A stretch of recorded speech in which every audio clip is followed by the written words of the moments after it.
This is Samsung's Galaxy Tab S3. It's basically Samsung's attack on the iPad Pro. To me, it's the best alternative out there that you can buy. Samsung really knocked it out of the park with the industrial design here. That's not something you see a lot with Android tablets, which tend to be on the cheaper side of things. The tablet's mostly made out of glass and metal, though there's a couple things I don't like about fingerprints getting caught on the back.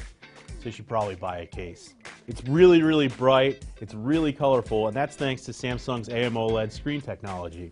It's also just as sharp, so things like movies and games are really pleasant and easy on the eyes. So is reading text, especially on websites. Samsung built this option into the shade called blue light filter, and it basically just cuts out the blue light. You can just read, and it's a lot easier to fall asleep. One of my favorite features, though, is Samsung Notes, which takes advantage of the included S Pen.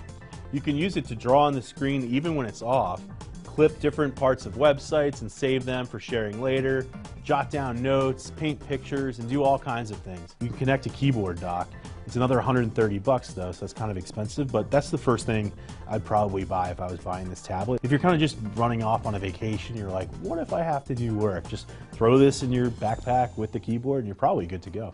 It's super light for watching a movie or gaming, so like if you're laying in bed and you've got it above your head or something, it's not gonna fall and hit you. On the front of the device, you've got a secondary front-facing camera. It's 5 megapixels, and that's great for things like Skype, but obviously without an iPad, you don't have FaceTime or anything like that. There are 4 stereo speakers that run around the tablet that were really great while I was sitting back on the couch watching Caddyshack on a Saturday. You could also play music and get other surround sound effects while you're gaming. There's a fingerprint reader in the home button for quick access to the tablet, though it's not as quick as what I've seen on the iPad Pro or convenient. I don't really like the oblong shape of the home button. If you're just buying the tablet and that comes with the S Pen in the box, it's $5.99. The cool thing is, though, that it comes with 32 gigs of storage, and that's the same price as the iPad with the same amount, but this allows you to expand the storage, and you can do that for like $30 on Amazon, whereas the iPad, it's another $100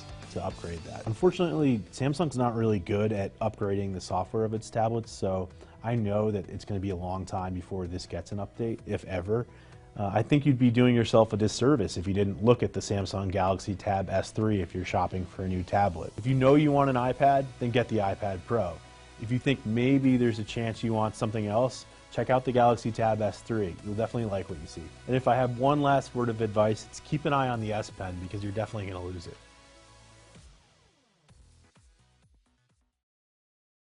Hey there, thanks for checking out CNBC on YouTube. Be sure to subscribe to stay up to date on all of the day's biggest stories. You can also click on any of the videos around me to watch the latest from CNBC. Thanks for watching.